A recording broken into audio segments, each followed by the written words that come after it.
Hello વિદ્યાર્થી મિત્રો, very good morning. Shri કન્યા પ્રાથમિક વિદ્યાલય કાલાવડ ઈ લર્નિંગ એપ્લિકેશનમાં આપ સૌનું હાર્દિક સ્વાગત છે. વિષય વિજ્ઞાન ધોરણ 7 સેમેસ્ટર 1 એની અંદર આજે આપણે ચેપ્ટર નંબર 2 જોશું. ચેપ્ટરનું નામ શું છે તો કે પ્રાણીઓમાં પોષણ, ન્યુટ્રિશન ઇન એનિમલ્સ. હવે આપણે ફર્સ્ટ ચેપ્ટર જોયું હતું કે વનસ્પતિમાં પોષણ એટલે કે ન્યુટ્રિશન ઇન પ્લાન્ટ્સ. હવે આપણે જોશું ન્યુટ્રિશન ઇન એનિમલ્સ. હવે ફર્સ્ટ ચેપ્ટરની અંદર આપણે જોઈ ગયા તો કે વનસ્પતિ છે કેવી રીતે પોષણ મેળવે છે. ત્યાર પછી આપણે જોયું કે વનસ્પતિ છે કેવી છે તો કે એ સ્વાવલંબી છે. શા માટે સ્વાવલંબી એને કહેવામાં આવે છે તો કે તે પોતાનો ખોરાક જાતે બનાવતી હોવાથી વનસ્પતિને સ્વાવલંબી કહેવામાં આવે છે. ક્લિયર? તો આપણે આજે આ ચેપ્ટરની અંદર જોશું પ્રાણીઓની અંદર પોષણના પ્રકારો, એ કેવી રીતે પોષણ મેળવે છે. આપણે ફર્સ્ટ ચેપ્ટરની અંદર જોયું કે પ્રાણીઓ અને મનુષ્ય છે એ કેવા છે તો કે એ પરપોષી છે, એટલે કે એને ખોરાક મેળવવા માટે બીજા ઉપર આધાર રાખવો પડે છે, અથવા તો એને પરોપજીવી પણ કહી શકે. એટલે કે એને પોતાનો ખોરાક મેળવવા માટે બીજા ઉપર આધાર રાખવો પડે. એટલે પ્રાણીઓ છે એ કેવા છે તો કે પરાવલંબી છે. સમજાઈ ગયું? તો હવે તમે પ્રકરણ 1માં અભ્યાસ કરી જ ગયા છો કે પ્રકાશ સંશ્લેષણ દ્વારા વનસ્પતિ પોતાનો ખોરાક બનાવી શકે છે, પરંતુ પ્રાણીઓ બનાવી શકતા નથી. પ્રાણીઓને પોતાનો ખોરાક બનાવવા માટે શું તો કે વનસ્પતિ ઉપર ડિપેન્ડન્ટ રહેવું પડે છે. કે આપણે જોઈએ તો આપણે વનસ્પતિમાંથી શાકભાજી, ફળ છે, બરાબર, એ બધું મેળવી અને પછી આપણો ખોરાક બનાવતા હોઈએ છીએ. એવી રીતે પ્રાણીઓની અંદર પણ અલગ અલગ કેટેગરી હોય, માંસાહારી, તૃણાહારી, શાકાહારી. તો એ પ્રાણીઓ છે, અમુક પ્રાણીઓ છે એ પ્રાણીઓનું માંસ ખાઈને જીવતા હોય, એવી રીતે અમુક પ્રાણીઓ છે વનસ્પતિ ખાઈને, બરાબર. એવી રીતે પ્રાણીઓને પણ પોતાનો ખોરાક મેળવવા માટે વનસ્પતિ ઉપર આધાર રાખવો પડે છે. પ્રાણીઓ પોતાનો ખોરાક પ્રત્યક્ષ રીતે વનસ્પતિને ખાઈને અથવા પરોક્ષ રીતે જે પ્રાણીઓ વનસ્પતિને ખાય છે તેને ખાઈને મેળવે છે. સમજાઈ ગયું? કેટલાક પ્રાણીઓ વનસ્પતિ તથા પ્રાણીઓ એમ બંને ખાય છે. હવે યાદ કરો કે મનુષ્ય સહિતના બધા જ સજીવોને વૃદ્ધિ, સમારકામ અને શરીરના કાર્યો કરવા માટે શેની તો કે ખોરાકની જરૂરિયાત રહે છે. જો આપણે પ્રોપર પ્રમાણમાં ખોરાક લેશું તો જ આપણું શરીર છે એ પ્રોપર પ્રમાણમાં વૃદ્ધિ કરશે અને શરીરના બધા અંગો છે એ પ્રોપર પ્રમાણમાં શું તો કે કાર્યરત રહેશે. પ્રાણી પોષણમાં પોષક તત્વોની જરૂરિયાત, ખોરાક ગ્રહણ કરવાની પદ્ધતિ અને તેનો શરીરમાં વપરાશ વગેરેનો સમાવેશ થાય છે.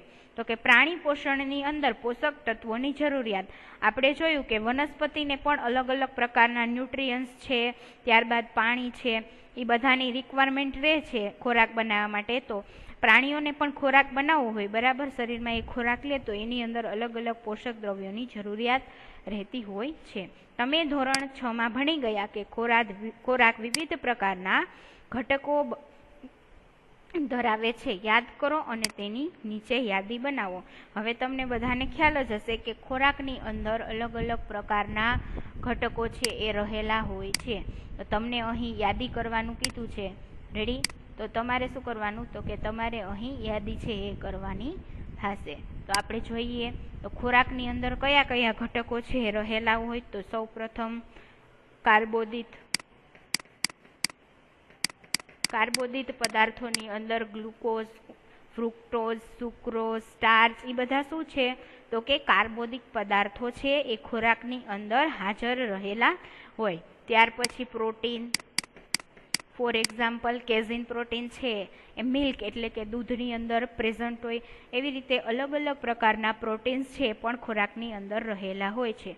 ત્યાર પછી લિપિડ એટલે કે ચરબી અથવા તો ફેટ, બરાબર, એ પણ ખોરાકની અંદર ઓઇલી જે પ્રોડક્ટ્સ હોય, ઘી, ચીઝ, પનીર, એની અંદર શું હોય તો કે લિપિડ અથવા તો ફેટી એસિડ છે એ રહેલા હોય છે.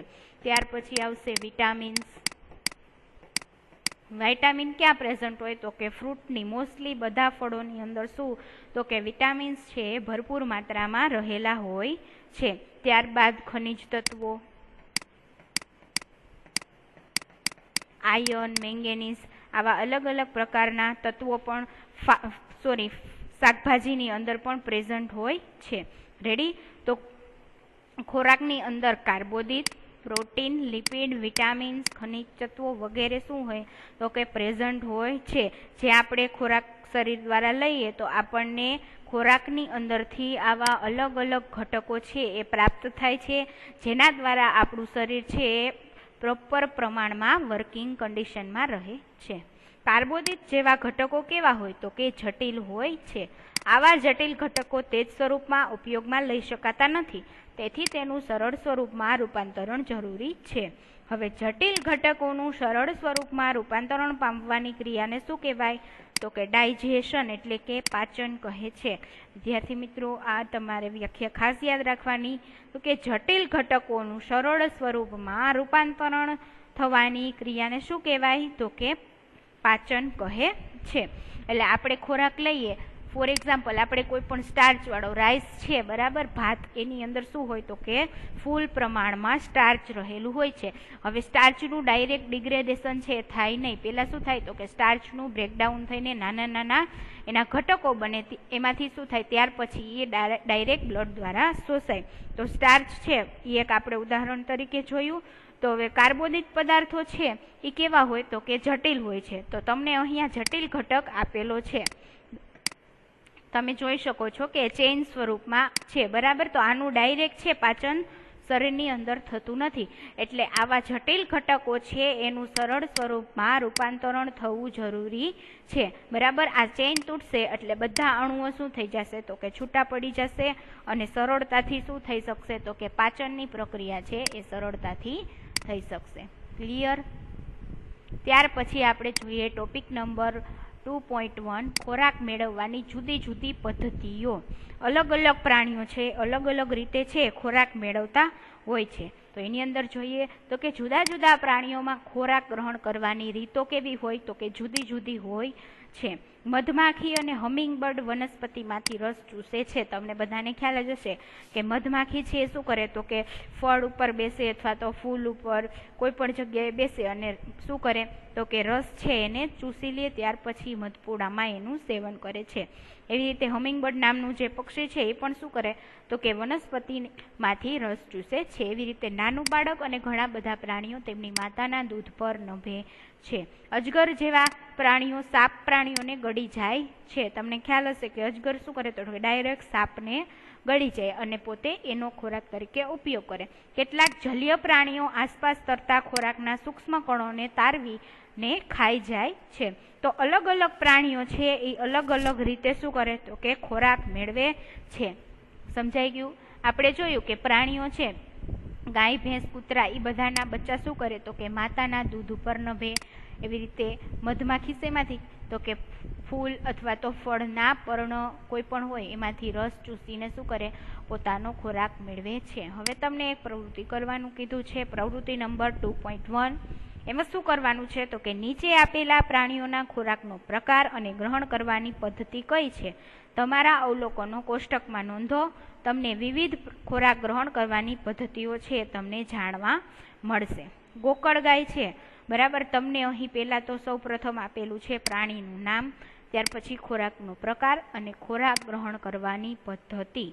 રેડી? તમને અહીં કીધું છે કે જૂ છે, મચ્છર, પતંગિયું, માખી, સમડી, કીડી, ગોકળ ગાય વગેરે એ શું ખાય છે એટલે કે કેવા પ્રકારનો ખોરાક લે છે અને એને ગ્રહણ કરવાની પદ્ધતિ કઈ છે નીચે તમને આપેલી જ છે અલગ અલગ પ્રકારની પદ્ધતિ.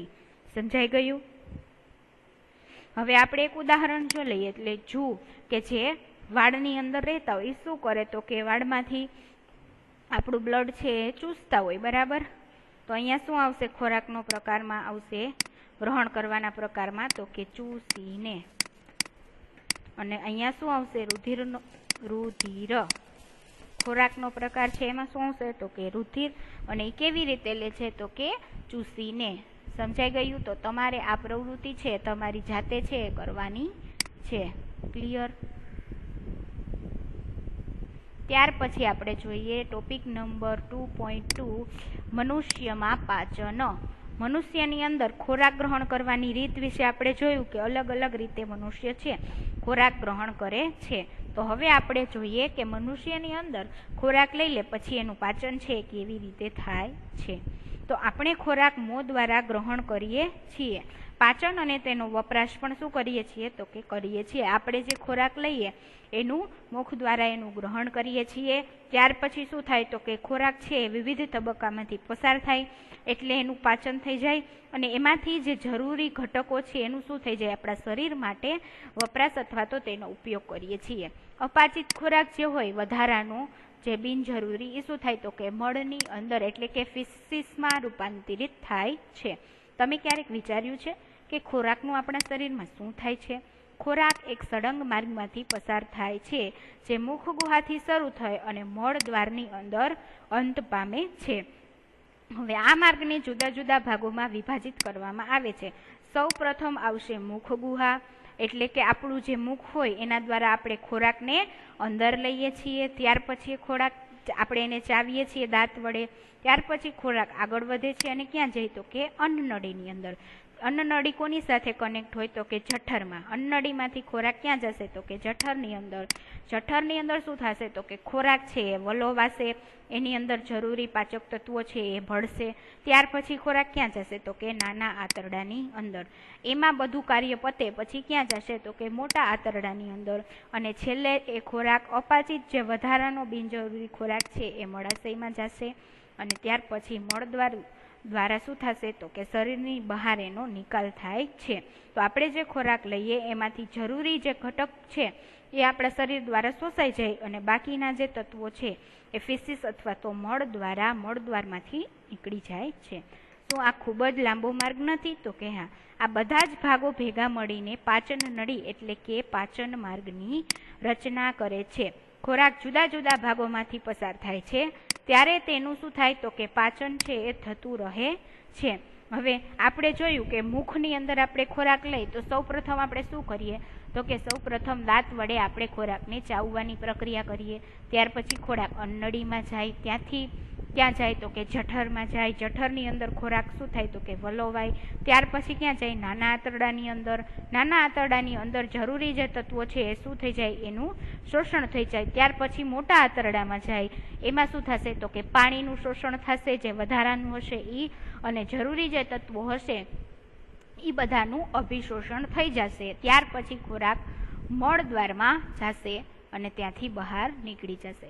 તો જઠર અને નાના આંતરડાની અંદરની દિવાલ અને વિવિધ ગ્રંથિઓ જેવી કે લાળ ગ્રંથિ, યકૃત અને સ્વાદુપિંડ વિવિધ શું કરે છે તો કે પાચક રસોનો સ્ત્રાવ છે એ કરે છે. તમને ખબર જ હશે લાળ ગ્રંથિ છે એને કહેવાય સલાઇવરી ગ્લેન્ડ. એ આપણા જીભની નીચેના ભાગમાં છે એ આવેલી હોય છે.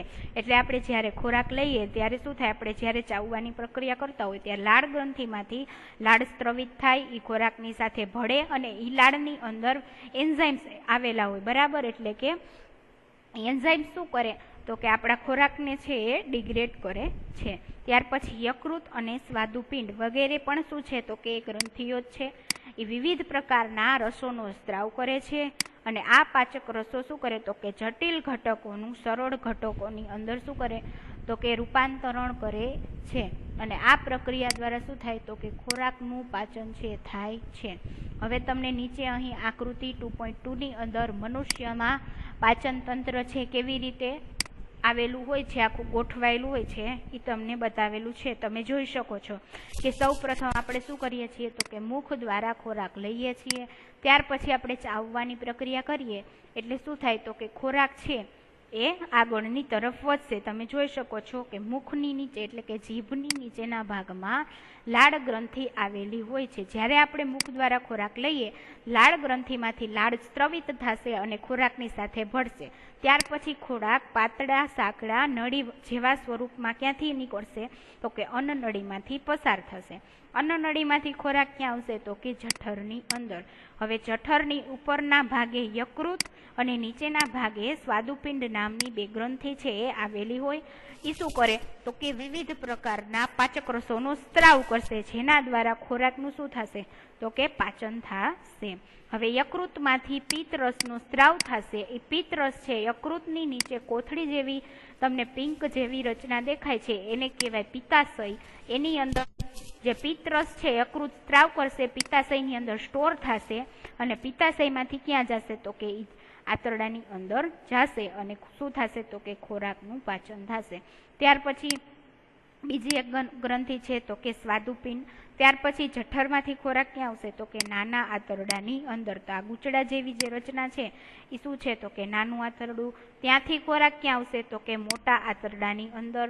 ત્યાર પછી મળાશયમાં આવશે અને લાસ્ટમાં મળદ્વાર દ્વારા શરીરની બહાર શું થશે તો કે ખોરાક છે એ અપાચિત ખોરાક અને બિનજરૂરી જે તત્વો હશે એનું શું થઈ જશે શરીરની બહાર એનો નિકાલ છે એ થઈ જશે. ક્લિયર? પાચન માર્ગ અને પાચન ગ્રંથિઓ સાથે મળીને શું બનાવે છે તો કે પાચન તંત્રની રચના છે એ કરે છે. આપણે જોયું કે શરીરની અંદર અલગ અલગ પ્રકારના પાચક અંગો છે એ આવેલા હોય. તો હવે પાચન અંગો અને પાચન ગ્રંથિઓ એ બંને ભેગી થઈને શું બનાવે તો કે પાચન તંત્રની રચના કરે છે. તો ચાલો હવે આપણે જોઈએ કે પાચન માર્ગના જુદા જુદા ભાગોમાં ખોરાકમાં શું ફેરફાર થાય છે. તો સૌ પ્રથમ આપણે જોઈએ પાચન માર્ગની જે શરૂઆત થાય ત્યાંથી આપણે એક પછી એક અંગો વિશે જોતા જશું અને એનું કાર્ય સમજતા જશું. તો સૌ પ્રથમ શું હતું પાચન માર્ગની જે રચના હતી અહીંયા તમને આપેલું છે તો કે મુખ ગુહા. તો મુખ અને મુખ ગુહા તો ખોરાક મોં દ્વારા ગ્રહણ થાય છે. તમને બધાને ખ્યાલ જ છે કે આપણે ખોરાક છે એ મુખ દ્વારા લઈએ. ખોરાકને શરીરની અંદર લેવાની પ્રક્રિયાને શું કહેવાય તો કે અંતઃગ્રહણ ઇન્જેક્શન કહેવામાં આવે છે. આ ખાસ યાદ રાખવાનું, એમસીક્યુમાં પૂછાય એવું છે. આપણે દાંત દ્વારા ખોરાક ચાવીએ છીએ અને તેને યાંત્રિક રીતે નાના ટુકડાઓમાં શું કરીએ છીએ તો કે ફેરવીએ છીએ. હવે આપણે મુખ દ્વારા ખોરાક લઈએ બરાબર, એ પછી શું થાય તો કે આપણા દાંત દ્વારા આપણે ખોરાકને શું કરીએ તો કે ચાવીએ, જેનાથી શું થશે તો કે ખોરાક છે નાના નાના ટુકડામાં વિભાજિત થઈ જશે, જેથી એનું પાચન કેવી રીતે થાય તો કે સરળતાથી થઈ શકે છે. દરેક દાંતના મૂળ એ પેઢામાં અલગ અલગ ખાડાની અંદર શું હોય તો કે આવેલા હોય છે, જે તમને અહીં આકૃતિ 2.3ની અંદર બતાવેલું છે એ આપણે હમણાં જોશું. આપણા દાંત દેખાવમાં જુદા જુદા હોય છે અને એના કાર્યો પણ કેવા હોય તો કે જુદા જુદા પ્રકારના હોય છે. તે મુજબ તેમને જુદા જુદા નામ પણ તમને આકૃતિ 2.3 છે બાજુમાં એમાં આપેલા છે. હવે એ સમજવા માટે પહેલાં આપણે શું કરવાનું છે તો કે તમને એક પ્રવૃત્તિ આપેલી છે 2.2 એ તમારે કરવાની છે. એમાં શું કરવાનું તો કે પ્રવૃત્તિ 2.2ની અંદર કીધું છે કે તમારા હાથ ધુઓ. તમારે સૌપ્રથમ તમારા હેન્ડવોશ કરવાના. ત્યાર પછી અરીસામાં જોઈને તમારા દાંત ગણો. તમારા દાંતને અનુભવવા તર્જનીનો ઉપયોગ કરો. તેમને કેટલા પ્રકારના દાંત જોવા મળે છે. સફરજન અથવા બ્રેડનો એક ટુકડો લો અને આરોગો. બચકું ભરવા કાપવા માટે તમે કયા દાંતનો ઉપયોગ કરો છો. વેધવા, ચીરવા અને ફાડવા માટે કયા દાંત ઉપયોગમાં લેશો. તો તમારે આ શું કરવાનું તો કે હાથ પહેલાં તો ધોઈ લેવાના. ત્યાર પછી એક અરીસો લેવાનો, એની અંદર તમારે જઈને દાંતની ગણતરી કરવાની. ત્યાર પછી તમારે અલગ અલગ પ્રકારનો ખોરાક લેવાનો અને જોવાનું કે કયા દાંત વડે આપણે છે ખોરાકને શું કરીએ છીએ.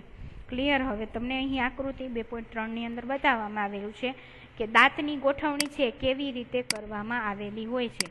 દાંતની ગોઠવણી અને જુદા જુદા પ્રકારના દાંત. હવે તમને બધાને તો ખ્યાલ જ હશે કે સૌ પ્રથમ આપણે છે કેટલા દાંત હોય તો કે દુધિયા દાંત આવેલા હોય બરાબર. તમને ઉપર પણ આપેલું છે કે શું તમને થોડા વર્ષ પહેલાં તમારા દાંત પડી ગયેલા યાદ છે તો કે હા. પ્રથમ સમૂહના દાંત છે એ શૈશવકાળ દરમિયાન એટલે કે શિશુ અવસ્થા દરમિયાન વિકાસ પામે છે અને 6 થી 8 વર્ષની ઉંમરે પડી જાય.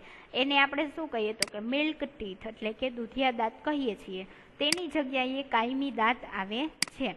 એ કેવા હોય એને કહેવાય પરમેનન્ટ ટીથ. એ આપણા જીવનકાળ દરમિયાન રહે છે અથવા તો ઉંમર થતાં અને દાંતનો રોગ થતાં શું થાય તો કે પડી જાય છે. હવે આ કાયમી દાંતની સંખ્યા આપણા મુખની અંદર કેટલી હોય તો કે 32.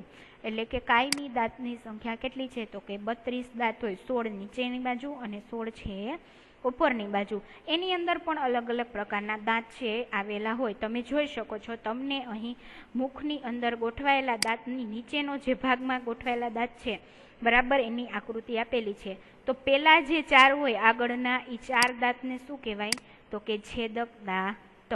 ત્યાર પછીના જે 2 દાંત છે એને શું કહેવાય તો કે રાક્ષસી દાંત. ત્યાર પછીની જે 2 દાઢ છે એને કહેવાય અગ્રદાઢ અને છેલ્લી જે 3 દાઢ છે એને શું કહેવાય તો કે દાઢ. બરાબર. તો આવી રીતે આપણા મુખની અંદર અલગ અલગ પ્રકારના દાંત છે એની ગોઠવણી છે એ કરવામાં આવેલી હોય છે. ક્લિયર? હવે તમને નીચે કોષ્ટક આપેલું છે અને કીધું છે કે તમારે ચાવવા ભરડવા માટે તમે કયા દાંત વાપરો છો એ પણ તમારે શોધવાનું છે. અને તમારા જે અવલોકનો છે તમારે કોષ્ટકની અંદર લખવાના છે કે તમે છે તમને કોષ્ટકની અંદર શું આપેલું તો કે દાંતનો પ્રકાર. તો એ તમને આપેલું છે કે કાપવા અને બચકું ભરવા કયા દાંતનો ઉપયોગ કરો છો, ત્યાર પછી ચીરવા અને ફાડવા કયા દાંતનો ઉપયોગ કરો છો, ચાવવા અને ભરડવા માટે તમે શેનો ઉપયોગ કરો છો. બરાબર.